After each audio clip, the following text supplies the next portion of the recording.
მამიკო, ეხლა უნდა ჩავიტაროთ DNA ტესტი, მე უნდა ჩავიტარო.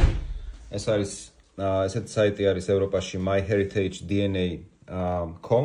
მოკლედ გამოვიწევთ ესეთი ნაკრები, ანუ მოგდით მისამართზე. მოკლედ ვიწყებთ შემოწმებას და ასე ვთქვათ, გავივლით ახლა დეტალურად როგორ უნდა გააკეთოთ, როგორ უნდა ჩაიტაროთ DNA-ის ანალიზი.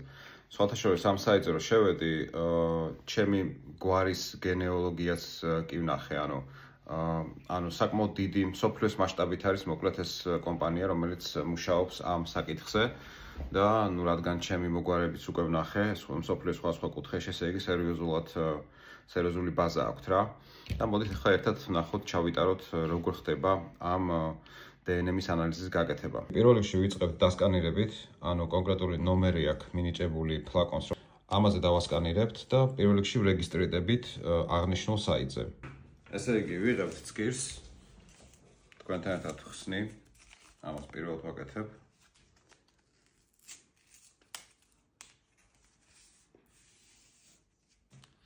ასევე ხსნით ამ ფლაკონს.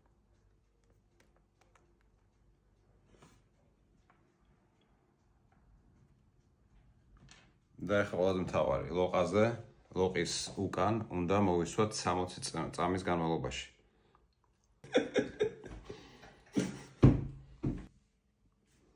ესე იგი მოვშით და ვდებთ ამ რაღაც სითხეში. და როდესაც შეეხება ფსკერს, შემდგომ ამ შავ წერტილზე ვტეხავთ.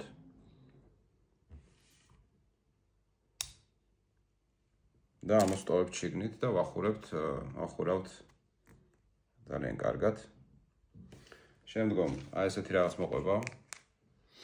და აქ არის ბამბის ნაჭერი და რატომღაც ამ ბამბის ნაჭერზე უნდა დავდოთ და ისე ჩავდოთ შიგნით. ეს არის ბამბის ნაჭერი და ესე უნდა შევფუთოთ, ასე ვთქვათ, და ჩავდოთ შიგნით. არ იხსნება? რა? ბამბის ნაჭერი. არა, არ იხსნება ჩაულებრად ბამბის ნაჭერში ვდებთ. ასე მარტივად. შემდგომ უბრალოდ ვზიტავთ ამას, ანუ ლულქავთ, ასე ვთქვათ. და როგორც გითხარით, აი ესეთ თავიანთო კონვერტში ვდებთ. გადავკეთოთ ალბათებია.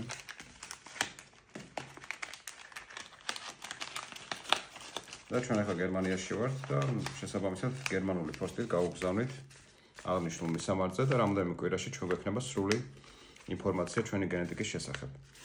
ასევე საკმაოდ დიდი რესურსი აქვს, ამდელი წინაპრების გენეოლოგია შეგიძლიათ ნახოთ. მოკლედ ძალიან საინტერესოა, ბევრმა აღმოაჩინა თავის ნათესავები ისეთ ქვეყნებს, სადაც თვითონაც წარმოდგენა არ ჰქონდათ და ნახოთ რა შედეგი გვექნება. ალბათ 1-2 კვირაში დაიდება შედეგი.